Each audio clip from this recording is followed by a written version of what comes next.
Brakate Hawa, Brakate Hawa Shai, Brakate Hawa, Brakate Hawa Shai, Bashem Makakadash, double honors to the apostles and the elders of Great Millstone who feed us in this truth. Alright, Yao Bashem Yashai, Bashem Makakadash, Brakatam to you Akim, alright, who are pushing this word in all sincerity and to the 1/3 elected nation of Israel. Alright, this lesson is gonna be based on the a significant news about the COVID-19, the so-called coronavirus 2019-2020 pandemic. We've seen the major economic impact that's been having worldwide. Sporting events locked down, businesses closed, stock markets crashing, schools closed, and we know the economic effects of this will be dire. And this is just the beginning. This is not even a full-blown real pandemic, because we see that the kill rate for this virus is very low. It's ranging between 0.3 and 3%, depending on which country you analyze. So really and truly, it's not that much of a deadly virus, but the scare around it has been fabricated to such a level, that it's adversely affecting every facet of society. And one of the facets of society that it's been affecting is food shortages. A few weeks ago, especially people here in Jamaica could not fathom what food shortage would look like or what a famine would look like, and now they are forced to consider it, because of the presence of this virus. And this is just the beginning, of things that we've been saying will come to pass.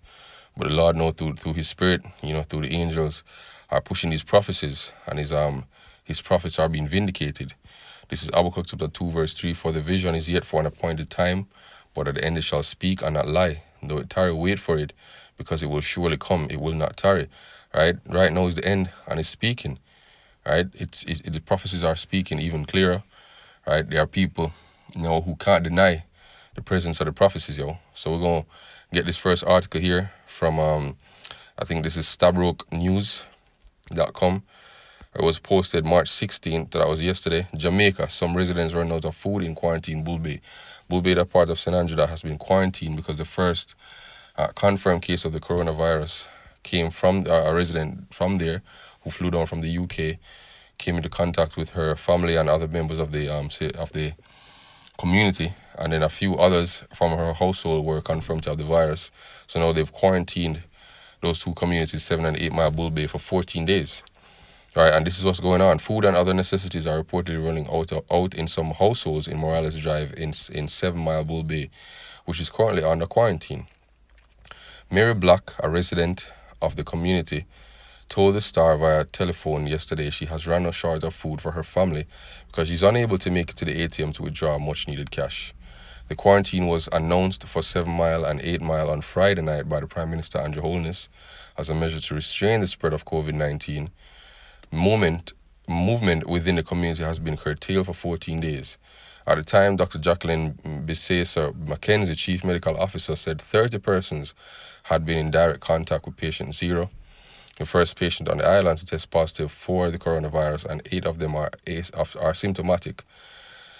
Sobbing over the phone as she related her ordeal, the Bull Bay resident said that while she supports the health measures, some residents are now suffering because they were taken off guard. All the food I had in my house is cooked Friday night because, normally I would go to town on Saturday. Right now is the last piece of lettuce my husband cut up, so I don't know how me I go manage, the woman said. There are a few shops here, but they are all very low on grocery because they are feeding the entire community. Right now I don't have any cash in hand and I cannot go to the ATM. All right, so I don't have to go any further into that. All right, the point is made. These people who are in this quarantine, this small part of Jamaica that's quarantined, are already feeling the effects of food shortages. This is essentially a siege. And it hasn't been 14 days yet, and people are already feeling the adverse effects of food shortages. Can you imagine a month, 2 months, 3 months, right? You people see how easy it is, for food shortages to come by. All right, this is from the Gleaner.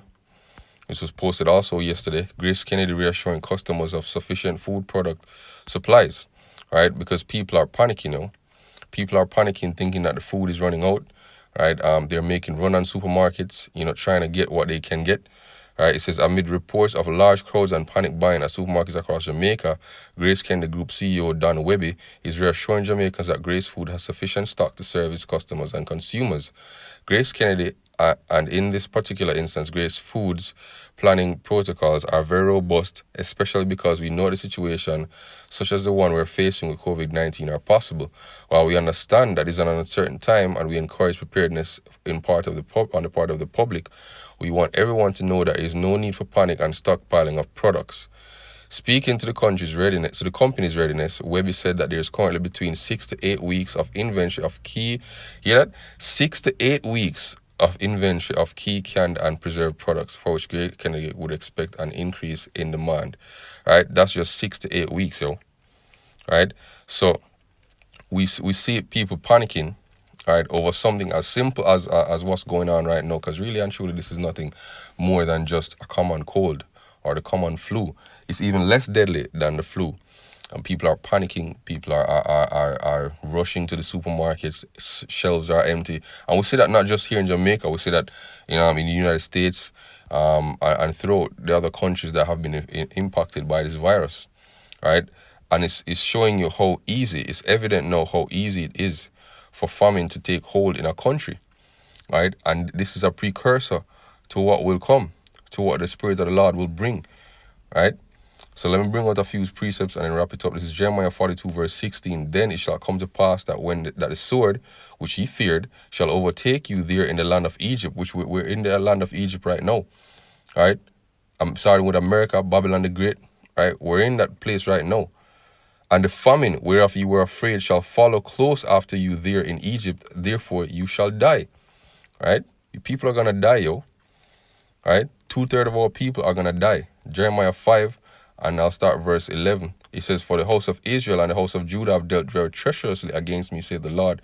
They have belied the Lord and said, it is not he, neither shall evil come upon us, neither shall we see sword nor famine. And the prophets shall become wind, and the word is not in them, thus shall it be done unto them. Right? So that's what they're saying, yo. They're saying that they'll be fine. Food shortages won't come. They have enough food. Right? This is 2 Ezra 16 verse 21. Behold, victual shall be so good cheap upon the earth, that they shall think themselves to be in good case. And even then shall evils grow on the earth, sword, famine, and great confusion. So because things are so good cheap and seemingly readily available, they shall think themselves to be in good case. But they don't know that these things grow upon the earth, yo. They don't know the plans that the so-called white man have for the earth, or the prophecies that are written in the book pertaining them, yo. This is 2 Ezra 15 verse 14. Woe to the world and them that dwell therein, for the sword and their destruction draweth nigh, and one people shall stand up to fight against another, and sword in their hand. For there shall be sedition among men, right? Because these people are gonna rise up against the government when they realize that, hey, we're gonna starve. We're gonna starve in these quarantines. We're gonna starve in these lockdowns, right? They shall not regard their kings nor princes, and the course of their actions shall stand in their power. What happens when the garrisons, right, with so many important guns? What happens when they no longer can find food? What do you think they're going to do? They're just going to stay there with the guns and starve? No. A man shall desire to go into a city and shall not be able. For example, what's happening over there in 7 and 8 Mile Bull Bay. That's a small example of the quarantines and the martial law that's coming. And really and truly, effectively, Jamaica has declared martial law by declaring Jamaica a disaster area. Right? It says, for because of their pride, the cities shall be troubled, the houses shall be destroyed, and men shall be afraid. A man shall have no pity upon his neighbor, but shall destroy their houses with the sword, and spoil their goods because of the lack of bread and for great tribulation. That's coming, yo. And it's getting clearer and clearer every day. Lamentation 4 verse 9, they that be slain with the sword are better than they that be slain with hunger, for these pine away stricken too for want of the fruits of the field. This is what's coming to 2/3 of our people here in Jamaica, yo, and right across the earth. The hands of the pitiable women have sodden their own children, meaning have boiled or cooked their own children. They were their meat in the destruction of the daughter of my people. Right? So that's pretty much what I wanted to bring out. Just quick synopsis, a quick commentary on the coming famine, and how it's becoming more and more evident, right? That is not only possible but imminent upon our people. Kalali how Bashim, how Shy Bashim, Makako, that should give me the spirit to this lesson. Shalom.